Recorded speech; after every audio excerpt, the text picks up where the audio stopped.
I think there is no pivot that I have made in a company that I shouldn't have made sooner.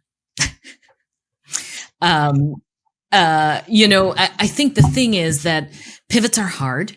I think we get attached to our stories and our solutions. We used to joke at Rye Development at our old company that sometimes we were all like Gollum and the Ring, in Lord of the Rings, and we had my precious, and we didn't want to change it, we didn't want to give it up, we didn't want to give it to anybody else, we didn't, and we would say that, as a way of encouraging ourselves to sort of say, like, don't be like that.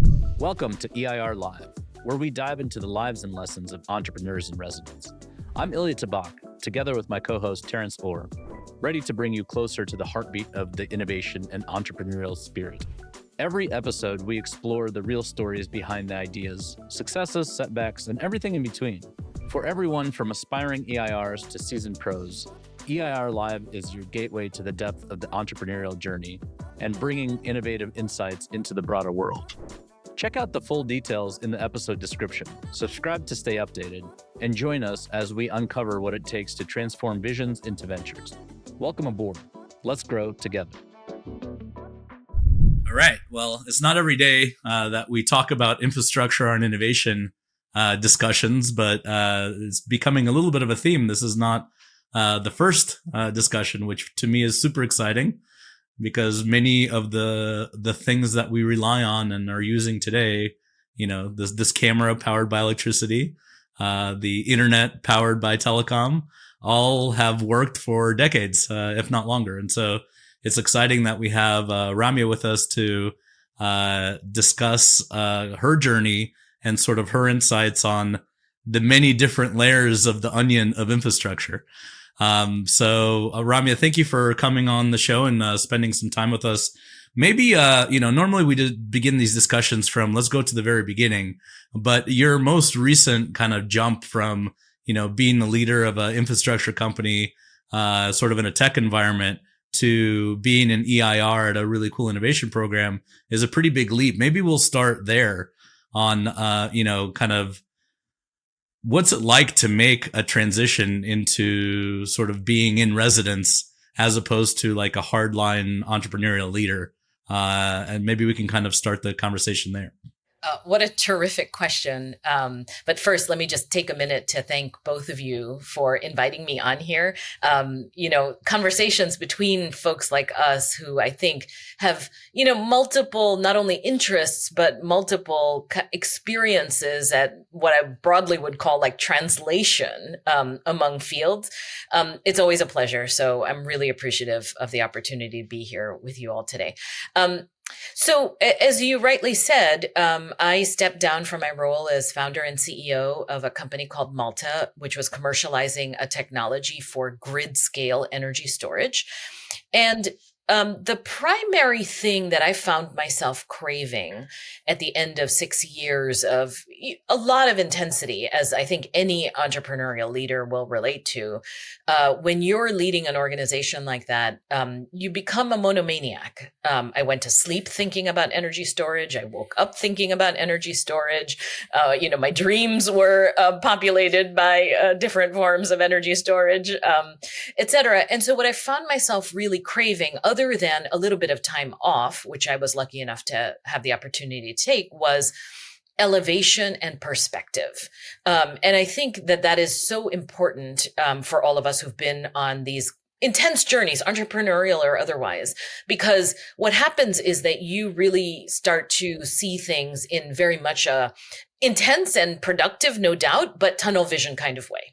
And the wonderful thing about the fields that we are all in, the fields that we're all interested in, infrastructure increasingly is not just a hardware space, it's a hardware and a software space. There's an enormous amount of innovation happening in every aspect of infrastructure. And so craving that ability to get a little high and look around, which I characterized as elevation and perspective, I think was absolutely critical, is absolutely critical in my forming thoughts around what it is that I wanted to do next. And in that sense, the role of being an EIR, the opportunity to have a platform, to be with a platform like Engine Ventures as an EIR is really a gift, because it enabled me not only to kind of reflect on my own journey, but also to then look at that in the context of all the different cool things that are happening in the areas that I have a deep passion for: climate, infrastructure, electricity, grid, et cetera. And that's really what kind of attracted me to the EIR role.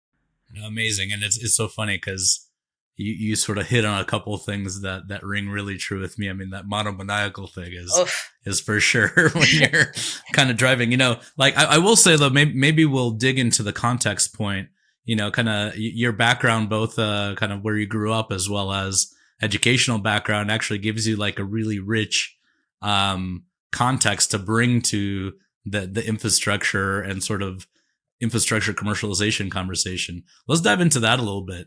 Kind of what was it like kind of from an early age, knowing that, infrastructure isn't always a reliable, kind of asset, and having that lens. And then maybe we'll dive into some of the public policy and sort of those perspectives as well.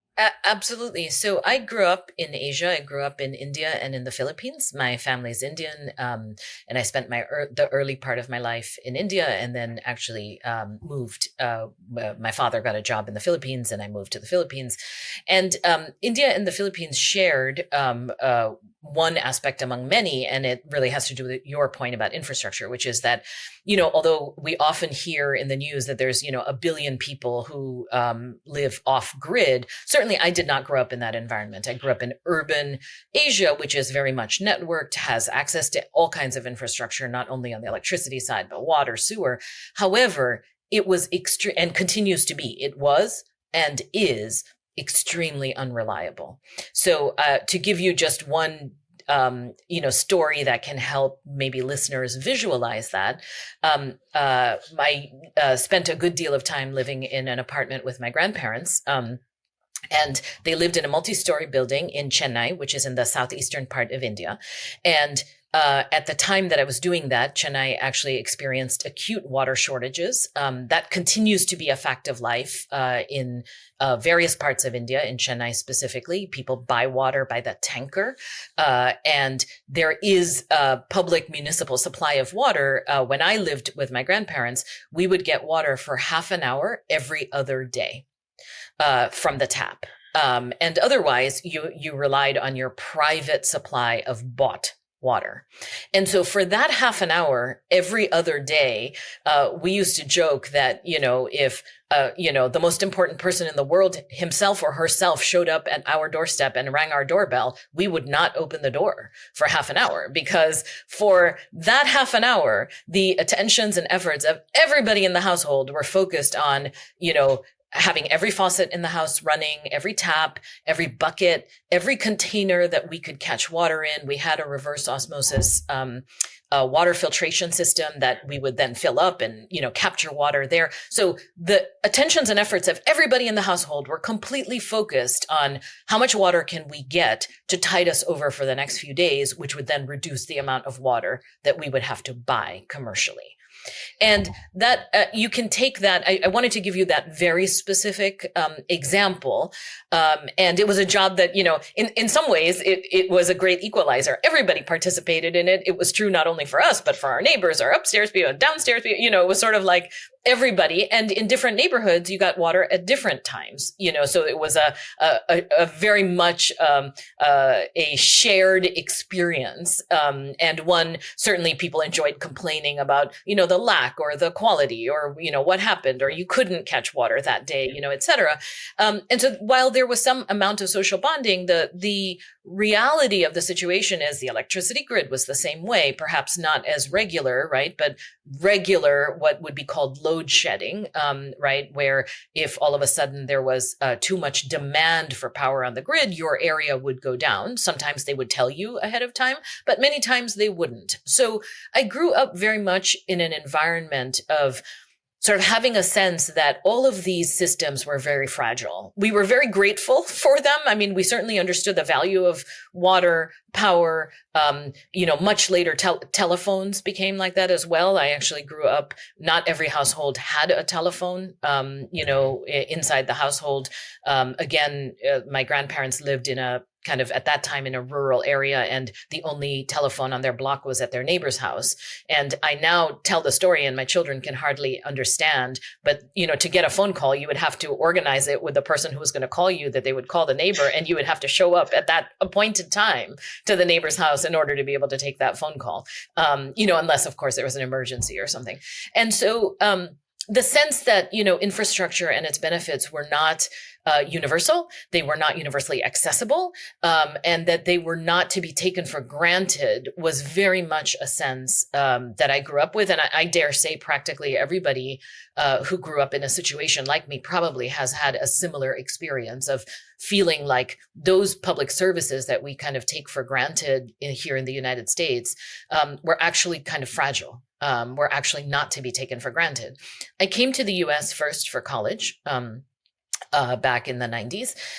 And one of the first things I did notice was how robust those systems were, right? Like there was no load shedding in the town of Amherst when I went to college in Western Massachusetts. Frankly, I was, amazed by the experience of practically everywhere I went, you could just, take water from the tap and drink it. With no concern, no need to ask anybody if it was safe, it had been boiled or filtered or, anything. And so that to me really seemed like a tremendous opportunity to add value to the daily lives of citizens in a very concrete way, right? Like what if people all over the world could have what was available here, right? That you would have a robust water, sewer, power utility system that enabled your life and comfort and safety at all times. Yeah, what's crazy about that is so I was born in Moscow and I moved when I was a kid, and I heard stories of the hot water turning off for, a week or whatever. And I'm like, oh, that sounds crazy. But it's just like, just to put an additional layer of focus on, when you're there and you're used to these things and then they don't work. I was in Puerto Rico like 4 or 5 months after Hurricane Maria came through, and we were working on decentralized energy systems, and it was crazy to sort of see that that expectation even in like a U.S. territory was just a different, and it's different like hearing it in a story, and I think you did a really good job, by the way, like painting what that's like. But it's just like, it's a crazy thing to experience it yourself, sort of that break with your expectation, as opposed to hear somebody tell it. And so, in many ways, it's great that people don't experience that in person. That means that, we've been building systems well in the US, at least for the most part.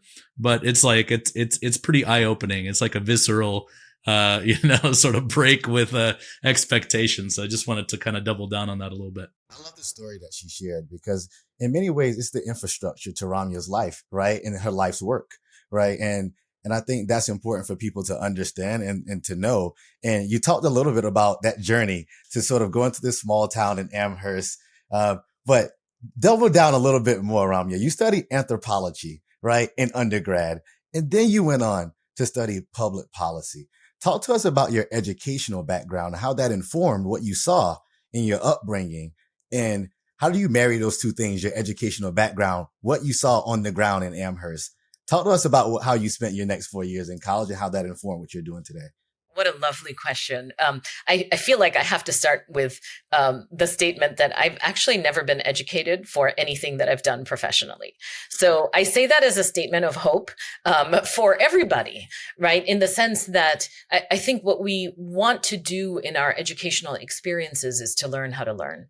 There are, of course, several professions, careers, et cetera, in which, you really have to have specific knowledge. I, for one, would not want my surgeon to have studied anthropology and never have any, educational background in what he or she was about to do to me. That said, the world is changing so rapidly, and had certainly been my experience in my own career. So when I came to college, I was new to the United States, and I chose to go to a liberal arts college as an undergrad with the explicit idea that, my thought was not really about career at all. It was really about what can I learn that will really kind of change my way of thinking about the world? And anthropology did that for me. It was a framework to look at the variety of people's cultures, experiences, stories, narratives in the world, and really think about them, one, as universal, right? As universally human, but two, as varied as the people that we have seen, experienced, heard, talk to, listen to, et cetera. And that kind of multiplicity and unity really spoke to me, and that's really why I chose to major in anthropology. And of course, like all things, you latch on to a few professors who open your eyes to a whole world. And it was a subject that I had not known much about as prior to college. And so I just kind of landed into it, catapulted into it, and held on to it as a way of understanding the world. And I will say that those translations, I really think about the through line, not as being about anything specific about energy or infrastructure, but about understanding, translation, learning to learn, thinking about the ways in which, there's sort of formation of culture around society. And that's really, it may be a strange thing to say as someone who's, kind of multiply founded companies that work in grid scale power or whatever. But I think that there's a real through line there about how you build the society you want to be a part of. And that for me was the through line. Just quickly jumping in there, I would actually make the argument that especially investment banking for infrastructure and utility culture is a deep exercise in anthropology. And so my biggest disappointment as a technologist is often the best technologies don't win. Yeah. And it's because it's a combination of, the technology, sort of the processes by which I deploy this technology and use these things, and ultimately the people, right? And the people often, especially for the technically educated folks, because I didn't get nearly as much of a sneak peek into the softer, social sciences. That's where everybody gets stuck in the mud. It's not typically the technology. So I would actually argue the counter a little bit, that having an appreciation for, how do you even think about these things, is probably more translational than you indicated in your description. But just, just kind of a thought exercise, at least. That's a terrific insight, Ilya. And I wanted to get a little wonky on you for 1 second, which is one of the basic kind of techniques in anthropology is something they called participant observation, right? So anthropologists would go and observe groups of people, societies, cultures, neighborhoods, etc. But there was a need from an intellectual rigor standpoint to acknowledge that the anthropologist themselves was a participant, right? By being there, by participating, by observing, you are yourself a participant, and you are changing the nature of the interaction by being a participant. And so that participant observation, I'm just underlining your point that really has struck me with force. That is a technique that, carries through in everything, right? You can always be a participant observer, and you have to acknowledge that you are a participant, that you are changing the nature of that interaction, and to take both responsibility for it, but also see the opportunity in it. In every interaction, in every group interaction. I want to double down on this because I think it's so important. And in the things that we do in our day-to-day lives, building companies, leading companies, coaching people, trying to develop people. I think that this anthropology background that you have, I want to double down on this point. I'd argue that the higher we climb, the more it's about people, right? Yeah. And the culture and the things and the conditions that we put around those people to thrive in, essentially. Mm-hmm. And I also think it's about storytelling. And two things that I've seen on full display in the first 10 minutes, right, of us being on this podcast is those two things about you. The people aspect coming from anthropology, but also the storytelling aspect, connecting people to real stories, right? Things that you've experienced, right? We saw that what you talked about your upbringing. We saw that when you started to talk about the people aspect, right, of doubling down on what Ilya mentioned. I think there's another piece of this in your background, which is around public policy, which I'd also argue also about people, right? At scale and the conditions that you create around them to make sure they live a thriving life in the societies that they're deciding to operate in. Talk to us about why you decided to go get your master's in public policy versus anything else that you could have went and got your master's in. Yeah. So I think you actually stole my thunder on that a little bit, because I think fundamentally the conviction that I had at the time was that public policy was a means to affect lives at scale. And it was really an opportunity, an environment, a sector that, understanding the nature of how policy tables are set, really has the ability to change the outcomes. And it's really about scale, right? There are many, many wonderful professions in which you're affecting one person at a time, and it's hard to overestimate the impact of that. But the benefit of working at a policy level, of understanding the policy level, of leveraging policy in order to affect outcomes, is that you're affecting people at scale. And going back to my story about infrastructure, that's the through line, right? Which is that there are fundamental kind of table setting aspects of the way we build our societies and our built environments very concretely that affect everybody.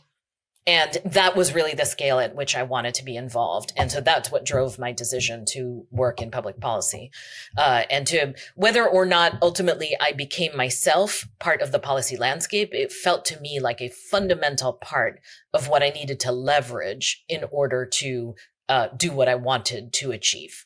I think another crucial point in your story here is that you don't necessarily have to go work in the thing that you went to school for. Exactly. And this is a very key point for me. I get this question almost every other week.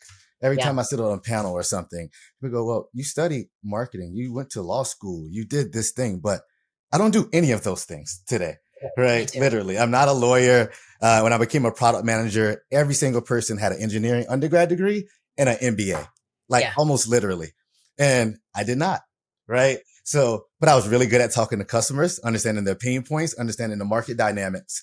And I just think for everybody listening to the call today, take a look at Ramya's background. It's in anthropology and public policy. And although we just sort of went through sort of how those things are benefiting her today, she still went to go build in a very technical space. Okay. And spun it out of a very technical company, which we will get into at some point throughout the journey. But Ilya, I know you were about to tee up another question for Ramya, so I don't want to. I got all kinds of questions, man. I think I really want to dig into kind of the transition to EIR, but I think I would kind of do the story in the background a disservice if we didn't kind of talk about your work in kind of hydroelectric development, and ultimately kind of there's a lot of learnings in actually deploying large civil works and finding ways to get them financed and building stuff.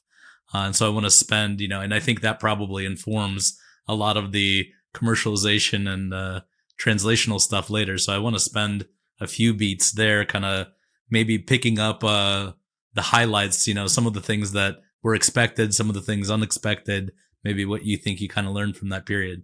Absolutely. And if I could just go back to underline Terrence's point for just a moment, because I think it's such an important message for young people to hear. I also, Terrence, get asked that all the time, but I also at this point make it a point to emphasize it almost depending on the forum that I'm in, because I want to offer it to folks as really a message of encouragement. Right. I think the thing is, as we sit today, I think it's going to be impossible to predict what professions, what careers, what meaningful areas are going to exist as opportunities for young people today in 10 years, 15 years, 20 years, 30 years.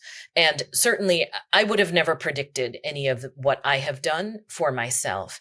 And so the reason that I want to just take a minute to underline that is really to provide a bit of a call to action to young folks listening to say, I think the most critical things that you want to really think about is learning the ability to learn, and then believe in yourself that you will be able to learn what you need to do in order to go in the directions that capture you at the right time. All right, I got to add then, from a deeply technically educated person, I took the opposite of, I had the good fortune, not through any foresight of my own, to get NSF fellowship and do improv training, and essentially the academic world and the research world was very interested in training technical folks how to communicate with the world, and so I accidentally, fell into a bunch of things like I-Corps and helping with kind of STEM education, and even in a technical education, there's opportunities, right? So a lot of it is think about what you're good at and what things do you need, or, are likely to be beneficial, and in this conversation so far, being able to tell a story and talk to people and understand people, whether you're deeply technical, lightly technical, or whatever, is always a really good skill. And so, just to put a plug into, because a lot of the discussion are, you're either technical or you're not, I think you can at least have some exposure, whether you're kind of deeply specialized on the technical side or not. I think it's a false dichotomy that we create in our own minds. I am a technical person. I am not a technical person. And I hear that so often. And the one thing I'd encourage young folks to do is don't do that. Right? Just don't think of yourself that way, right? Think of yourself as a person who is deeply able to learn. You learn technical things at the right time. You learn non-technical things at the right time. They interact, they create each other, they reinforce each other. All of these skills are mutually constitutive. And I think it's deeply important to understand that. And so Ilya, I would say your journey is the same, it underlines the same point I'm making. You're just coming at it from a slightly, you're going the other way from a technical background to really crossing over to all of these skills that we have in common. And I came from the other side and came to deeply appreciate the engineering heavy, technology heavy organizations that I had come to lead, starting from a position of, well, I have to learn a huge amount in order to lead, I have to learn a huge amount in order to lead this organization. Amazing. Well, and probably one of those learning curves is when you got into developing hydropower. So let's dive into that and talk about that period of your career. Absolutely. So I had actually spent the first part of my career in finance, a little over a decade, and it was terrific education, largely focused on financing infrastructure projects. So very much a through line to what we've been talking about till today. If you worked in financial services in the 2007, 2008 region, you probably will feel sort of a flush coming on, because that was a very stressful time, felt a bit like the world was ending. So I left banking with two colleagues and friends, and we together over time built a hydropower development company. Like all entrepreneurial journeys, it was not a straight line. So we actually started with a technical commercialization play to work on what is called hydrokinetics. So harvesting small amounts of power from the free flowing part of the Mississippi River, from St. Louis all the way down to the Gulf of Mexico. And in large part, it was, there was a group of folks in the New Orleans area who in the aftermath of Katrina had really focused on resiliency, power resiliency. How were they going to really harness the resources they had in order to become a more reliable, resilient island, which, and they had to really kind of grapple with that prospect in the aftermath of Hurricane Katrina. And so we were developing a technology, a turbine that would work in that ultra low head environment. And it was really intended to be an array of turbines, each of which would harness a very small amount of power, but that would be hooked together in arrays and then kind of land. And we had a whole business plan oriented around this. It was super exciting. And it was really kind of mission driven, at that time. Now, it was a terrible time to fundraise, as you can imagine, 2008, 2009, 2010. But we felt very driven by this prospect. However, simultaneously, as you absolutely put your finger on, Ilya, it's not enough to have a technology, right? Good technologies may or may not end up becoming market dominant. And it has a lot to do with what's happening in the rest of the market. And what was happening in the rest of the market is that gas prices were going down and lower and lower and lower. And so we came to understand and acknowledge that really, although we felt very committed to the prospect of this hydrokinetic business, that economically it simply didn't pencil. Not only for the upfront capital expenditure, it was expensive to be thinking about driving pilings into the Mississippi River and having arrays of turbines sitting under the shipping channel. But think of the operations and maintenance costs. You would have to have, boats really maintaining these arrays in a heavily sediment-laden riverine environment to clean them, to maintain them, et cetera. And it felt very painful, really painful.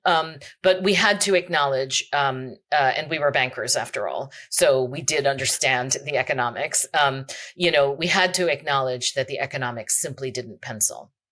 At the same time, however, we had understood that there was an enormous opportunity in hydropower writ large, but it wasn't really on the hydrokinetic side at that time. It was in low-head hydro built on existing dams. So the headline number still shocks me. There are 79,000 dams in the United States, and only 3% of them have power. And so the pitch really became, could we use all the learnings we had gained in the long pole in the tent in the hydropower development space is the regulatory process. And so going back to your point about public policy, Terrence, like that education really came in handy because I managed all our regulatory affairs. And the thing is that the entire regulatory landscape in the United States was based on the concept of building the Hoover Dam, right? And of course, if you're going to rebuild the Hoover Dam, that is an enormous, intrusive, prospect that requires that level of scrutiny. However, that's not what we were proposing. And by and large, in the United States, that hadn't been done since the 80s. The last real dam, large-scale dam that was built in the US was sometime in the 80s, maybe even before. The heyday was in the 50s and before. And so we were able to make a case that you really needed to streamline the regulatory process to allow this extremely low impact hydro, where you were really using a dam that already existed. And so the pitch really was, if you have the dam and you're not taking it down, you might as well have the power. And that was something that resonated even with folks who were conventionally or traditionally opposed to hydropower, right? Like the Hydropower Reform Coalition, American Rivers, folks who deeply cared about the riverine environment understood that, yes, there were dams we needed to take down, but there were many, many dams that were built for irrigation, navigation, recreation, water supply that were never coming down in our lifetimes. And the idea that if you had the dam and you weren't going to take it down, you might as well have the power because that power was clean. It was practically baseload because it's extremely predictable. And really, rivers are often extremely close to load centers. And so because of the way that cities grew up, it was kind of a perfect source of power. And so we were able to really build a coalition around that, harness public pressure to streamline the regulatory process and build a business around that. We actually did ultimately even expand that business with our investors to include pumped hydro storage, which is the oldest form of energy storage on the grid, where you have two reservoirs and they're separated by hopefully several thousand feet. The greater the distance between the two vertically, actually, the more beneficial the storage plant is. And the original pumped hydro network grew up around nuclear plants because nuclear is a baseload power. It really was designed to always generate power at a very stable level. And if you needed less power, nuclear is not able to react to that by turning down the nuclear plant. So what could you do with that power? You could use it to send the water uphill to the higher reservoir to wait until it's needed back on the grid. And then it would be sent down to the lower reservoir, run through a generator to generate power. And so that's the concept behind pumped hydro storage. And so we expanded the business plan to include pumped hydro storage. So, as we transitioned from that hydrokinetic business plan to the conventional hydro and pumped hydro storage, it actually moved further and further away from technology development, right? Both of those, hydropower has existed for more than 100 years, oldest form of power generation, electric power generation. And actually before that was hydromechanical power, right? If you think about mills that were actually run by the rivers. paddle wheel. Absolutely. Right. So hydroelectric was one generation up from hydromechanical. And so, we were able to kind of pivot that. Pivots are always difficult. They're always painful. There are, however, I think the fundamental benefit of being in a small organization that is kind of innovative by design in its DNA is that it enables these pivots. And reality is, something that is, it can be painful, as it was for us when we had to acknowledge that the economics of the original hydrokinetic business were very challenging in the environment in which we were trying to do it. But it's also equally important a skill to understand the opportunities that are within that space to pivot and to synthesize what you've learned to date in order to help you make the pivot. And so that actually ended up becoming the sustaining business. I learned a tremendous amount. It was my first foray into real entrepreneurialism. I mean, as a banker, a lot of times, bankers, they are entrepreneurial. They are, making business calls. However, it is very different to exist as an entrepreneur within a larger platform in an established business than it is when you're kind of creating. I sometimes would describe it as like you have 3 different immaturities in a startup company, right? Like you've got at least, right? Yeah. But often you have an immature technology, you have an immature market, and then you have an immature company, and you're trying to, manage all 3 immaturities at the same time. In the hydropower development business, we weren't managing technology immaturity. At least that was very much a stable part of the business, but making the market opportunity for hydropower, which had largely been moribund in the United States since the 80s, and then expanding that into pumped hydro storage as an early foray into energy storage. All of those were really an exercise in market making, in persuading the market that the pain points that the market was feeling could be solved by what we had to offer. Yeah, I want to offer a little context here. So in 2006, 2007, I was working on algae-based biofuel, right? And in an academic setting, right? And today we talk a lot about first of a kind and, sort of demonstrating the initially scaled technology to sort of make the leap to institutional funding. To hear, and listen to Ramya's story about being a banker that was trying to commercialize technology in the same time frame is awesome. Everybody always thinks that they're like first contact with this type of experience and nobody else has done it. It's really hard. And it's like, I don't know what to do. There's very few things that are new under the sun, but just sort of what the running timeline was at the time, as Ramya pointed out, natural gas and kind of fracking and that whole market sort of expanded at that time. Also, oil went below $80 a barrel. And that essentially put about a 10-year pause on a lot of the biofuel, alternative fuel. SAF was being talked about at that time. That was probably a 10 or 15-year pause.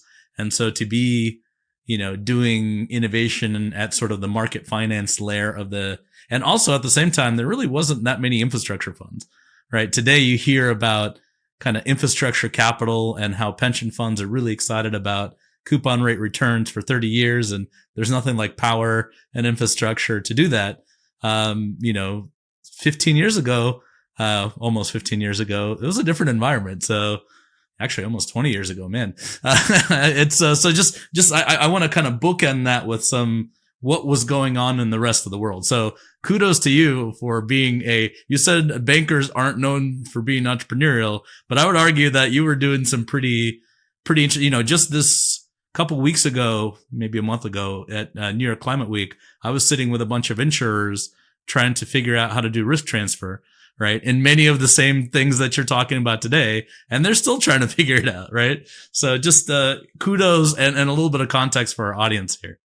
Absolutely. And the other thing I would point out, Ilya, you're absolutely right. And I think one of the most amazing things that I've seen change in the last 20 years are really two things. One, you pointed out, right? Like now you have large established businesses, insurance companies, large OEMs, developers, pension funds, they're all interested in innovation in what traditionally has been kind of a, innovation resistant, risk averse sector, perhaps for good reason, right? Like we don't want our infrastructure to be, the place that we're taking bleeding edge risks without having appropriately wrung some of those risks out, right? So that's really exciting. So now it's like, absolutely everybody is talking about how do we harness innovation in spheres that were not known for putting innovation kind of at the center of their being. The second thing you also mentioned, Ilya, is the part about loneliness, right? Like today, there are tons of entrepreneurs who are doing tons of amazing things. And it's not that people weren't doing amazing things back then, but it's that one, I think there were fewer of us, but two, we all were alone. Like we were all operating in our own little worlds and we didn't have community in the journey, in the opportunities, in the celebrations, but also in kind of the loneliness and the frustration and the, oh my God, I can't figure this out. Or, oh my God, why are people still talking about this when the answer is so obvious? Or, any of those things. And I think there's much more support, much more of a playbook, much more of an understanding that, we're going to advance this together and that there are real, like shareable lessons and support, even if you're talking about things that seem on the surface as different as biofuels and hydropower.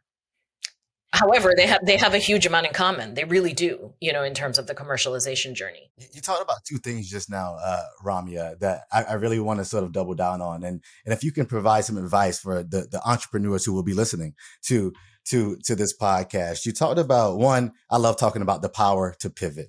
All right. I love talking about when do you get the signal to know that it was time for you to pivot during that situation? You talked a little bit about some of those things, which is economics just wasn't making sense at the time. Like it was very clear to us as bankers. Any other signals that you guys got during that time that said, ooh, we definitely need to pivot and focus more on this thing and double down here because we are learn-it-alls, not know-it-alls. And we learned this thing and now we're going to pivot to go do this other thing. That's the first thing. It's a stacked question. Okay. And the second piece of that is using a regulatory strategy, giving your insight from public policy as a lever to tell the story in a different way, essentially, to move people in the right direction. Could you comment on those two things? I wanted your question about pivoting is so interesting because I think, and I was thinking about it as you were talking, I think there is no pivot that I have made in a company that I shouldn't have made sooner. I think the thing is that pivots are hard. I think we get attached to our stories and our solutions. We used to joke at Rye Development at our old company that sometimes we were all like Gollum and the Ring, in Lord of the Rings, and we had my precious, and we didn't want to change it. We didn't want to give it up. We didn't want to give it to anybody else. We didn't, and we would say that, as a way of encouraging ourselves to sort of say, like, don't be like that, let's not do that.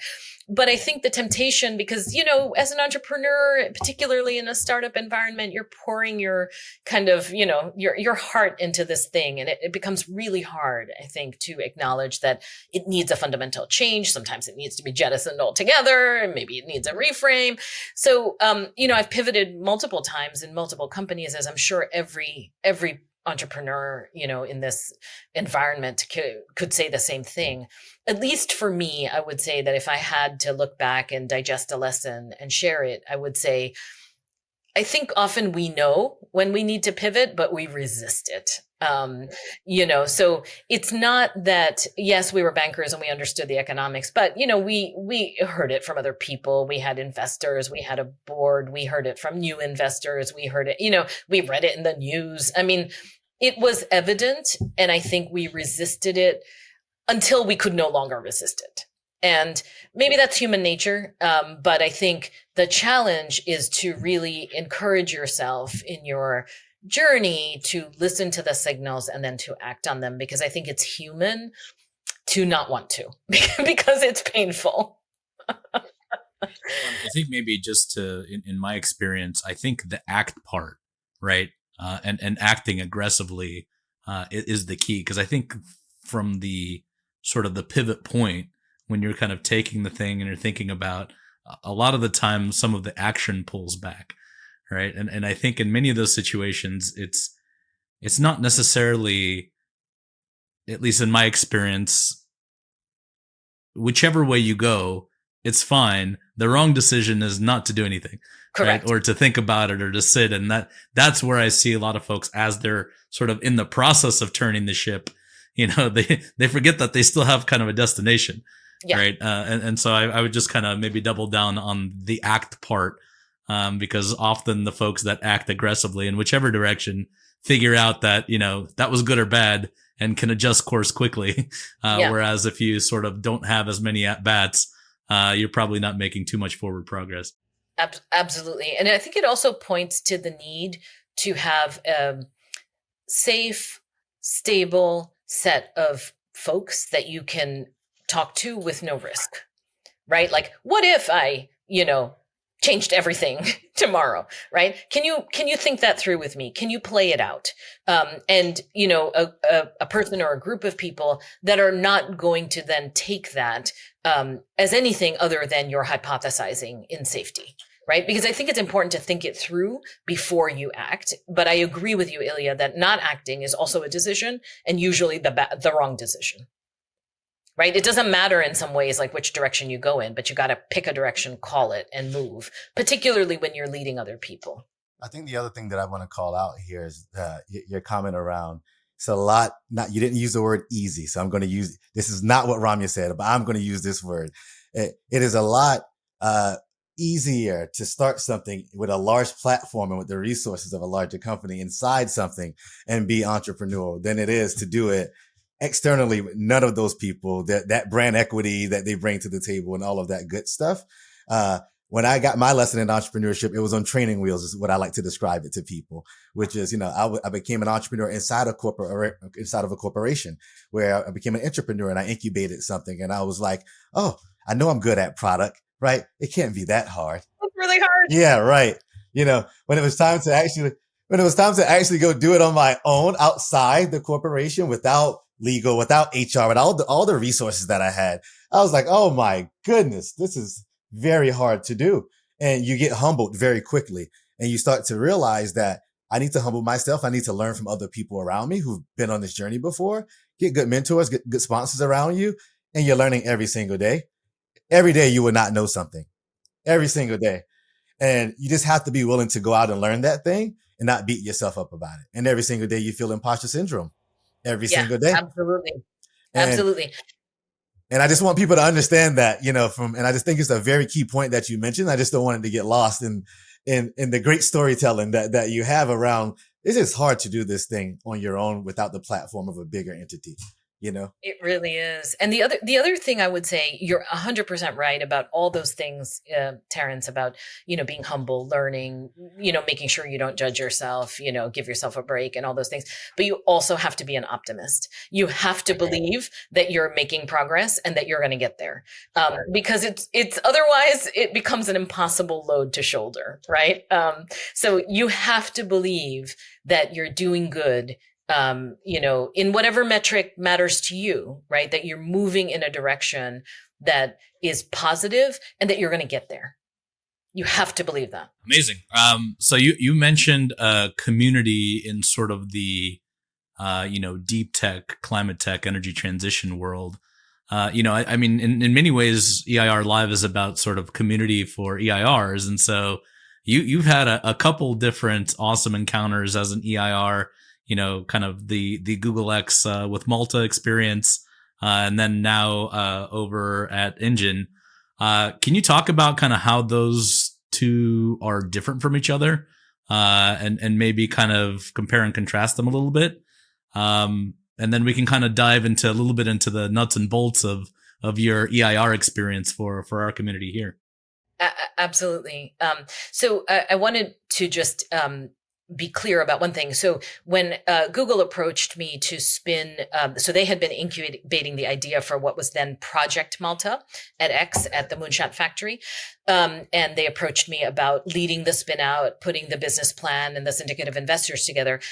I was not formally an EIR, but I did leave my position at Rye Development and then take 6 months essentially to do that, and it was one of the hardest things for me, because until that point, my core kind of experience with building a company, leading a company, was having been part of it from day one. And one of the kind of critical changes for me working with a fantastic team at Google X is that actually Malta had a big long life before me, and I knew very little about it, even as I attempted to kind of synthesize what everybody knew, the lessons learned, put the forward plan together, put the kind of destination, the journey, the plan, the roadmap, all of that together. I had to kind of acknowledge constantly that of the people around the table, I knew the least. And that was very humbling, very humbling. Whereas, in a company that I had, been part of the core founding team and then built up through every pivot, I kind of knew everything about the company. And so that was, for me, a very different experience. I think it was a terrific learning experience, because dealing with uncertainty, leading with incomplete knowledge, is something we all do every day. We have to do it. We have to do it well. And in this case, it was so extreme, like the extremeness of the fact that I was the Johnny come lately, who was then going to be the CEO of the company, who knew little, who understood the technology the least, who, understood the history of everything, of the patents they had developed, of the things that the red flags that they had seen, et cetera. So the first question for me during that period of time, where I was really kind of translating the core of the knowledge that had been accumulated about Malta, translating that into an actionable business plan with commercial and technical milestones along a very specific roadmap that investors could then invest into, for me really became a process of, as quickly as possible, understanding the key kind of pivots, the key, downsides, the key red flags, the key challenges, the key opportunities. And I certainly knew on the market side, I had my own views of that. On the technology side, I really found myself having to ask extremely basic questions. And that's one of the places where I think it's super helpful to come from a background that is very different from everybody else, because you actually don't feel embarrassed about asking the stupid questions, because there's no reason that I, as an anthropology and public policy person, would know that thermal exchange, heat exchange would be the absolute center of the Malta system. There's no reason that I would understand, that the density of the heat exchangers and how quickly that they could move towards a path of becoming smaller and therefore lighter would govern the entire economics of the system. And I could ask those questions, like, what are the key levers, et cetera, without feeling the pressure to know it going in. Oh, that's a beautiful thing. And I want to just, very quickly, this is a key thing that I see a ton in EIRs who go join venture studios, for example, or a venture studio like model, where a concept has been validated through customer discovery through a team, essentially, to say, hey, there's something here. It has legs. Now it's in a good space for us to go off and recruit a Ramya to go off and lead the thing into the next phase of development. Almost always, they show up exactly how you just described your story, which is, I'm used to being a part of this thing from day one. How do I get the confidence that all the right things were done here? You've tested all the scenarios, you've tested the hypotheses, and you just sort of have to take the word almost of the people in the room by asking the right questions and get comfortable with that before you build that conviction and go out and build it to the next, leg of the journey. And I just want people to hear you say that like in real time, because I get a lot of EIRs who reach out to me they struggle with this of, I was recruited into this venture studio. They want me to lead this thing as CEO, but I was not a part of any of the discovery. I just have to believe that it was done the right way. It's terrifying, Terrence. It's terrifying, and you have to go out and represent that, and building that conviction is really hard. It's really hard. And there are some parts of it that you end up taking on faith, right? Because you end up almost kind of diligencing the people, because I could not possibly diligence every engineering decision. It's not only would I not have had the time, I don't have the capability, right? But I could ask the question, the output, the outcomes, and then believe the fantastic quality of the people who were saying it, and have conviction through that means. Just a quick point to make on especially infrastructure, like heavy, what I call heavy metal startups. Most of them are started by technologists, and the level of documentation and sort of the ability for that company to execute without the people that's necessary for institutional capital to come in is a whole different level. So the other kind of value in, a fresh set of eyes, even, with the same experiences, you actually have to document all this stuff, and it's normally locked into, the 5-year or 3-year or 10-year arc of the folks that have been building it, and they know the answers, but they've never actually had to write it down to where it's reproducible. And that just doesn't fly when you take institutional capital, do project financing, any of these things that you need in order to be successful. So absolutely, at least from a deep tech, it's super important. And also, I think, to be completely honest, I don't think I've ever struck the exact right balance between progress and process at any company I've led, right? But I do, to underline your point, Ilya, I think like at those, kind of like deeply technical folks who are in this innovative sprint to get a product kind of defined to get to commercialization, they're leaning entirely, I think, towards progress typically, right? Like they know all the answers, it's all in their minds, it's encoded, et cetera. You can ask them questions, but there's no documentation, there's no process around it, right? And there's a formalism to the product development process that can be irritating. However, it is essential because it does uncover gaps, between the kind of customer requirements and the market requirements and the product requirements. What are the gaps? There should be gaps, right? Because otherwise you're engineering a product, I think, with specifications that are too easily defined, that are too defined in too relaxed a manner. If you can actually reach every single pain point, it seems unlikely that that's a product that would not have been designed in the past, right? So there are probably gaps, but having some formalism around that, I think, is an essential part of what you're talking about, like, attracting institutional capital. And certainly capital will require it, but that's not the only reason to do it. You should do it because it's the right thing to do in order to move forward with building that product, right? And in my experience in those early stages, even continuing years after the early stages, I've kind of careened between like progress and process, right? Like you kind of impose a lot of process. It's a little aggravating. The system slows down. You realize you need all this documentation and formalism.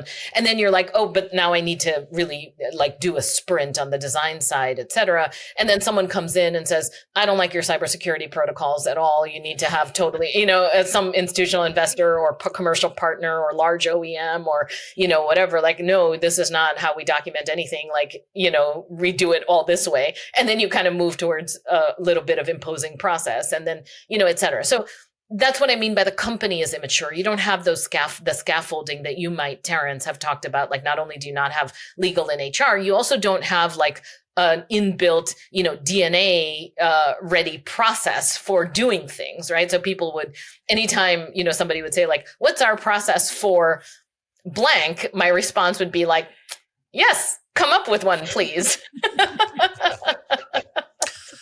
And all of a sudden you turn into the Socrates of startups, right? Yeah, exactly. Right. This is such a good story. But all right, I'm going to move us because I want to dive deep. I have so many questions about this period, but I want to keep us going because there's a fascinating time during this time. So one, you already joined a group, you gain conviction, right? There's something here. You have to spin the company out. Key point, people. It's very hard to spin a company out of a larger platform. Ramya was able to do that with a team and go off, make it an independent company and raise capital for something that is very, very capital intensive to start. And most investors would run for the hills. somehow you and your team were able to go out and raise a Series C plus, right, for Malta. Walk us through that process of raising money for Malta as an independent company from the likes of Breakthrough Energy Ventures and a bunch of other storied investors. What was that process like? Yeah. So, I mean, capital's the lifeblood of hard tech. I mean, it's the lifeblood of most everything, right? But in particular, when you think about developing hard tech, tough tech, as the engine calls it, it kind of has the opposite characteristics of everything we think of as being a good investment, right? Like it takes a long, long time to prove out successes and failures. It takes a large amount of capital. Pivots are actually quite hard because you are locked into certain design features, and the hard tech nature of it makes it hard to change them. You can't just slap a patch on afterwards. That's not how hard tech development works. And so when you think about the characteristics that make good investments, hard tech kind of has all the opposite characteristics, right? And so everybody in hard tech is kind of, struggling with that as a landscape. The great thing is, there definitely has been a renewed interest on the investor side for investing in hard tech because there's a new consensus and understanding that this really, we're not going to make the energy transition happen, not only from a decarbonization standpoint, but from a reliability, resiliency, all kinds of other innovations are providing energy security, energy independence, all these virtues and values that, I think there's broad bipartisan, nonpartisan, everybody kind of consensus around is going to take innovation to make all those things happen. So I think that's the good news. So I think fundraising in that environment, I will say, was much easier than fundraising, in the 2008, 2009 environment, where I don't think there was a consensus that this, these kinds of businesses were really hard to raise money around. And that's why I spoke a little bit to the loneliness and the lack of community, right? It's not that other people weren't doing it. It's that people were doing it in silos. There wasn't a kind of community. There wasn't the kind of, industry attraction to institutional investment. So I just wanted to say that it, fundamentally, it was an easier environment to do that. And even within that, there are ups and downs. There's, great years and less great years. I think we're coming out of a little bit of a quieter time. It's been a little harder to raise capital over the last year and a half.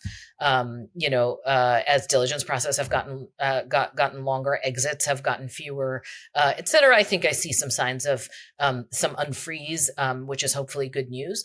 But the ability to raise capital is kind of the core competence of a CEO in clean tech, because it's necessary, it's hard, and it's not outsourceable. The only way that institutional investors are going to invest in a business is if the core leadership team, starting at the top, has conviction and a plan. Conviction alone doesn't cut it. A plan without conviction is unlikely to be successful and certainly doesn't cut it, right? But you need both those things. And Terrence, you've talked a lot about storytelling. I mean, I think the fundamental part about raising capital is about being able to tell a story that an institutional investor can understand about pain, why it needs to be solved, and how you're solving it, right? Those are the three elements. Why now? Why now? For them to pour their money into, because it can grow more in the future. Exactly, right? Mm-hmm. And that comes because of pain, right? There's a pain that needs to be solved. This is a need to have. It's not a nice thing. It's a necessary thing, right? And it has a big application and a big market. And yes, in hard tech, we're kind of all in the business of big if true. There's a lot of risk ahead of you, right? Anytime you're kind of developing a hard tech company and a technology that has not reached commercialization, a lot of the risk pathways are not only technological, they're also commercial, right? Does the market exist? Are people going to pay for that? How are you going to deal with the risk profile of the technology from a commercial instrument standpoint? For example, liquidated damages, insurance, indemnifications, codes and standards. Has the codes and standards organizations caught up with this new thing? Is there a code for this? Right? So how do you get to customer adoption is not always a straight path. And it's not always about, do you have a good technology? There are many more good technologies than get commercialized.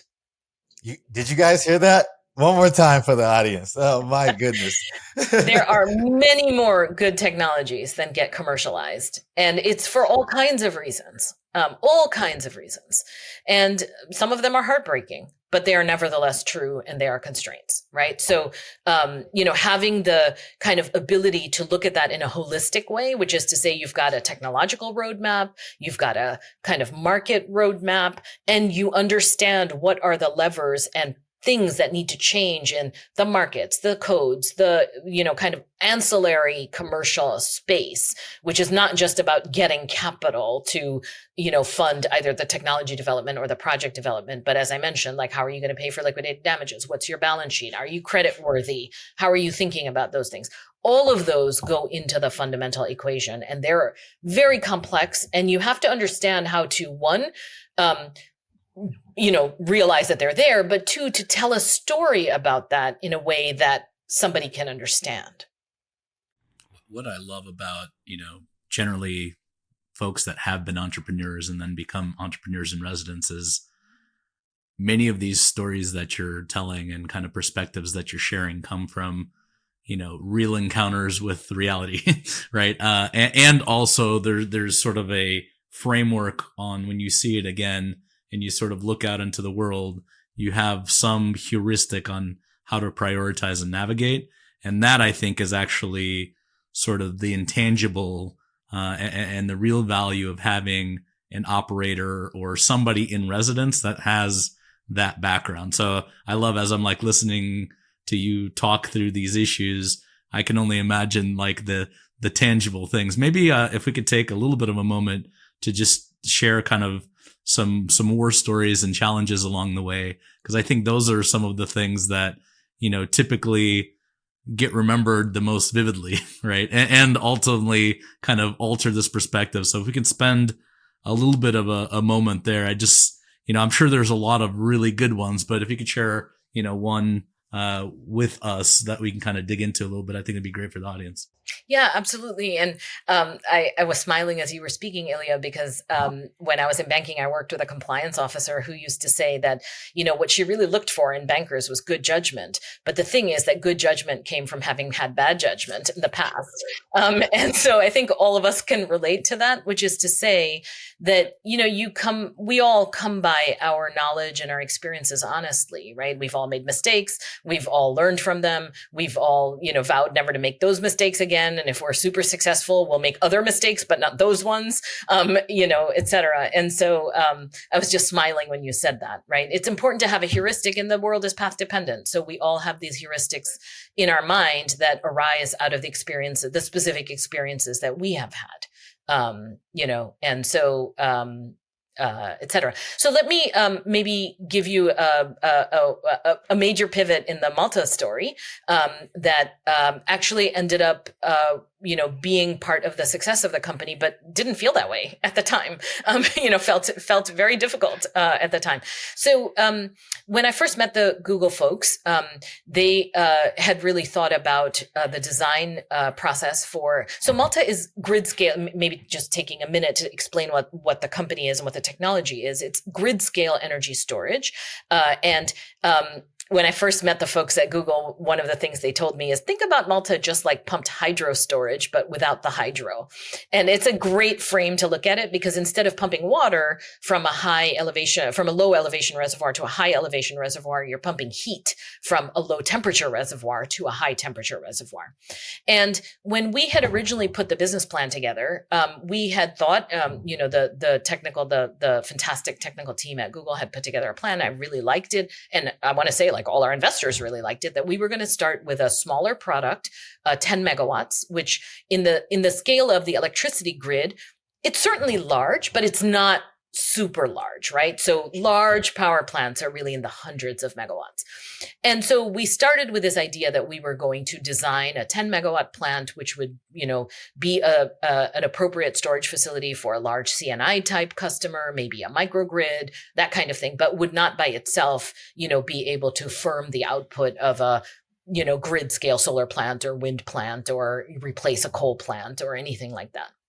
And then the idea was, so 10 megawatts. And then the idea was that we would step up into the 100 megawatt area, which the thing about Malta, it's like many scale technologies, turbo machinery really likes to be big, and it gets more efficient. It gets more power dense. And so the cost curves on a per unit basis really go down and start to sing the bigger you are, not the smaller you are. And it's not a modular, right. It's not a modular technology. So you don't build 100 megawatts by building 10 megawatt ones, like the economics are just way, way better to go directly to 100.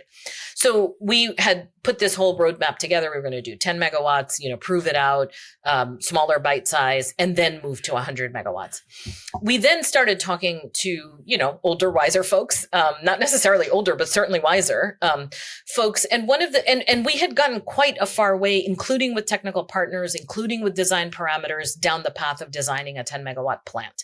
And one of the things that kept coming up in our commercial advisory discussions was these are different products. It's not a step function like that. You're thinking that you're going to do a 10 megawatt and then build up to 100 megawatt, but these are fundamentally different products. And actually the 10 megawatt, like there's much more of a pull from the grid scale side for energy storage, where you've got all kinds of issues with intermittency, from large solar, you need peak shaving, but it's all on the grid scale side.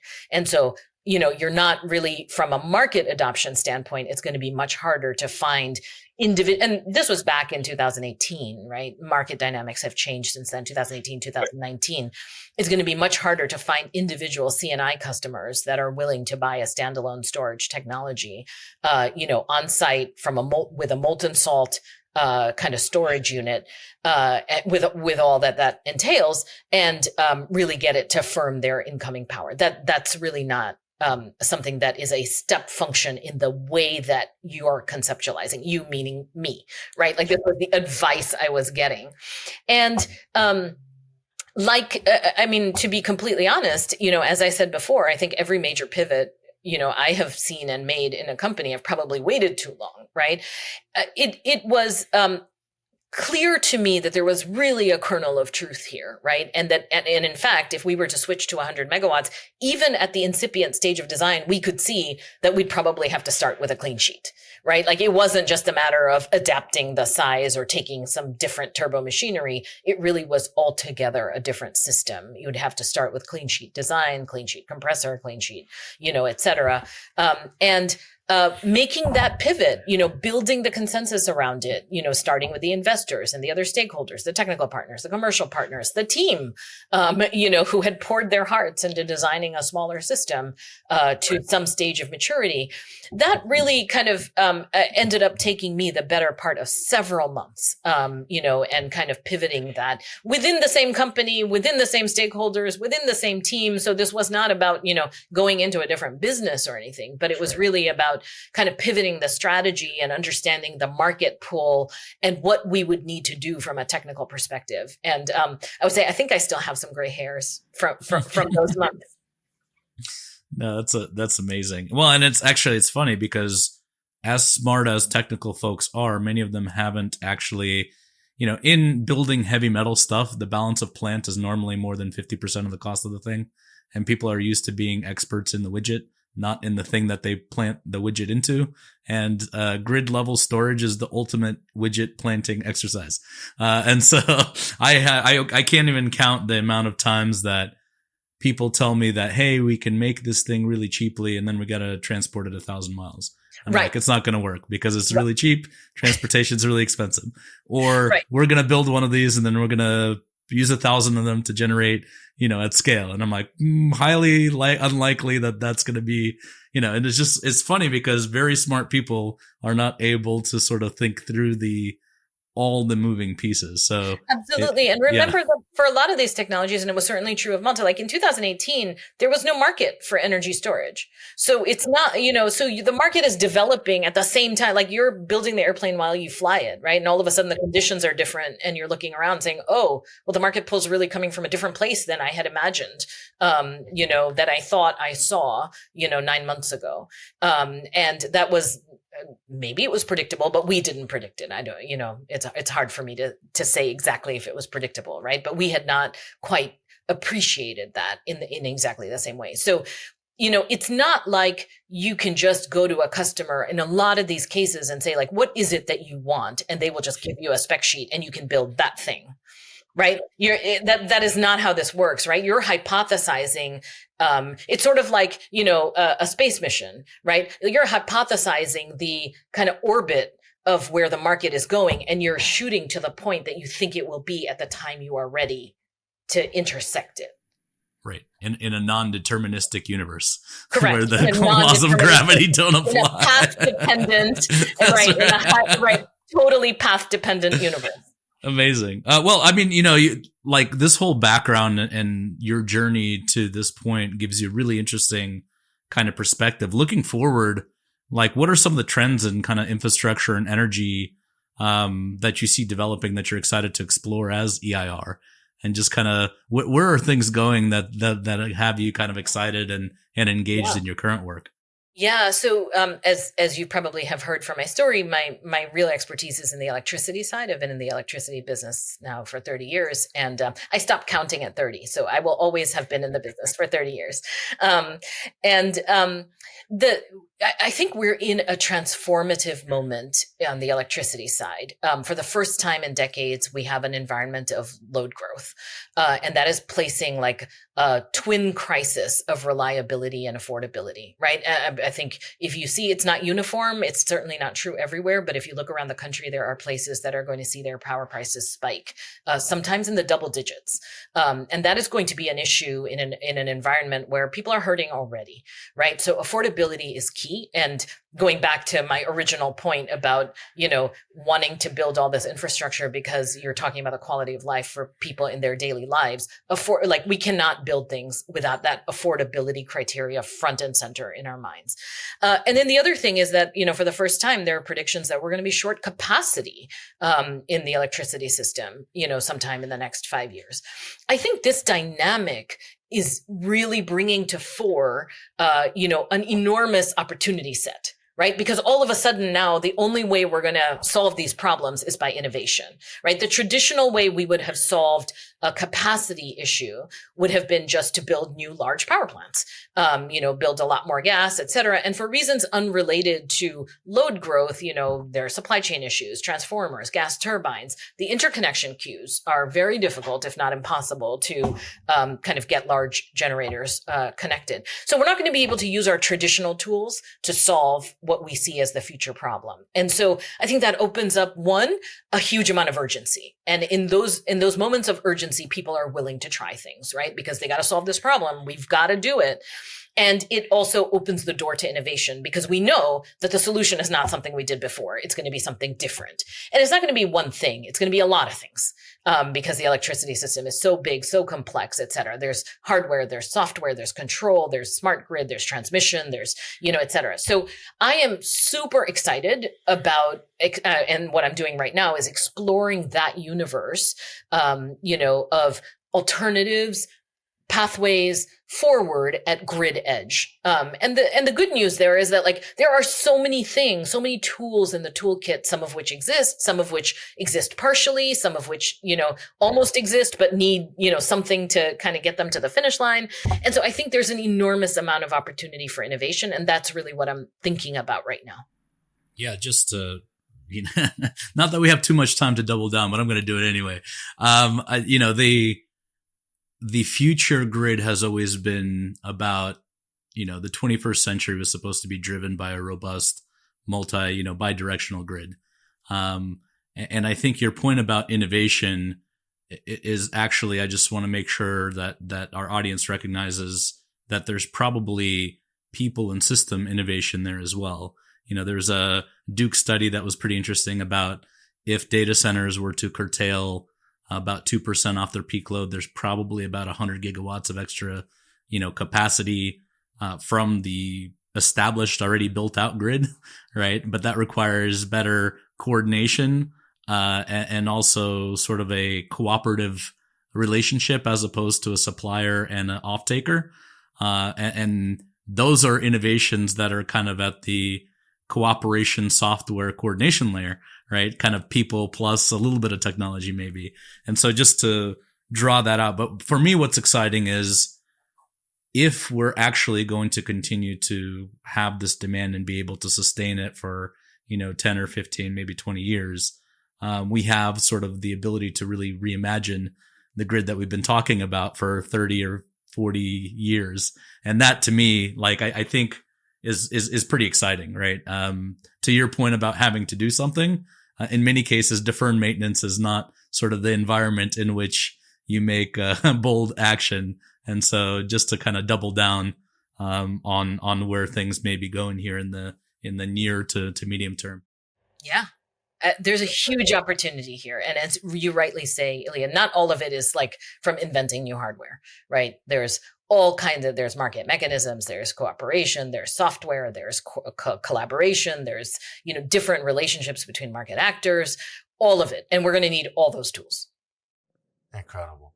I can talk to you for another hour about this topic. You have to go. I know you have to go, but we're gonna get you to the end right now. I promise. What's one thing on your LinkedIn profile, Ramya, that people like they can't read about you, but you enjoy doing? What a great question. So it isn't on my LinkedIn profile, but something I've been doing for more than a decade is that I teach at our Sunday school at our temple. I teach little kids. I've taught as young as pre-K, and at the moment I'm teaching 5th grade, and I've had a teaching partner for 11 years now. And we look forward to it every week. It's sort of the highlight of our week where we get to sit outside ourselves and immerse ourselves in the lives and the eyes of these kids who come, completely differently positioned than we do every single week after week, right? And we see ourselves through their eyes. We see our culture through their eyes. We see, our practices, what we teach them. And it's an enormous kind of pleasure to have that mirror, that innocent mirror held up every week. And it's really a highlight of my week. Oh, that's super cool. I really like that. And there's one other thing, because when we start to interview people, I'm a little bit of a stalker, right? Learning a little bit about your background. Okay. Don't use that term in the public. But, one thing that I saw in your profile that I was like, wow, she's multilingual. And the one language that stuck out to me was Spanish. Tell me about your professional proficiency in Spanish, and where did that come from? What made you go off and learn Spanish? Well, I lived in the Philippines for years, and I learned. So in the Philippines, they don't speak Spanish, but of course, it was colonized by Spain for 400 years, and Spanish is a deep cultural inheritance. And I learned Spanish to a very high degree of proficiency in the Philippines as a child, actually. I mean, as a young person. And since then, I've been lucky enough to do work in Spain. Malta was bicontinental and actually had a huge presence in Spain. And so keeping up business proficiency in Spanish was one of the pleasures of my life. I'm impressed. I'm incredibly impressed. I saw that on your profile, and it stuck out to me because I have friends who grew up in the Philippines, and some of them can speak Spanish, but other than mostly speak the local language. Tagalog. Tagalog. Yeah, exactly. Yes. Yeah. Correct. All right. Amazing. I won't put you in any more questions about stalking your profile. I promise. No, I'll, as is our tradition, we've gone a bit over, but we've dove into, at least for me, some of my more interesting and exciting areas to talk about in life, which is, sort of the bedrock of the systems that, billions of people rely on every day. And so I guess just to close us out, how can people connect with you and follow your journey, Ramya? Yeah. So definitely LinkedIn. I'm available on LinkedIn. I welcome connections, and particularly for, again, not to use chronology, but people earlier in their journey, if there's a way that I can be helpful, you're not alone, right? Like the only thing I would say about that is, there were certainly times earlier on that I felt alone in the problems that I faced and this, that, and the other. There is no reason to suffer in silence. Reach out, and not only me, but there's a whole community of entrepreneurs who would be very glad to help. Amazing. And on that, just want to thank you for your time and for joining us for an amazing conversation. Absolutely. It was just my pleasure. Man, I got to tell you, if you're looking for perspective, if you're looking for inspiration, if you're looking for elevation in what you're doing right now, especially if you're in hard tech and critical infrastructure and deep tech in that world, this is absolutely going to be the episode. to listen to Ramya. She's a business maggot, a business athlete, and someone who is not afraid to pivot. What do you think, Ilya? No, amazing. I mean, having Ramya spend, quite a bit of time with us, and this episode runs our traditional length, but we were able to cover so many different perspectives, and she just brings such a rich tapestry of personal experience, and then kind of like a bit of a non-traditional background. But there's just so many gems in this episode, and I'm a little biased because it's also one of my favorite topics. And so having somebody that's spent 30 years at pretty much every frontier of kind of heavy infrastructure, from like investment banking to power development to spinning out of a technology company. There's just like so many different views that it was really awesome to be able to sort of slice and dice through this really dynamic world. So I enjoyed it. I'm glad that we were able to, take the time, and she was able to share, it's still a part. We didn't get the whole thing, but we got some really amazing parts of Ramya's story. And will be exciting to see what she does as the EIR at the engine going forward. So I'm excited to have everybody take a look at this episode and really dive in. Absolutely. Thanks for joining us on EIR Live. We hope today's episode offered you valuable insights into the entrepreneurial journey. Remember to subscribe so you don't miss out on future episodes, and check out the description for more details. Do you have questions or suggestions? Please reach out to us. Connect with us on social media. We really value your input. Catch us next time for more inspiring stories and strategies. Keep pushing boundaries and making your mark on the world. I'm Terrence Orr with my co-host Ilya Tabak, signing off. Let's keep building.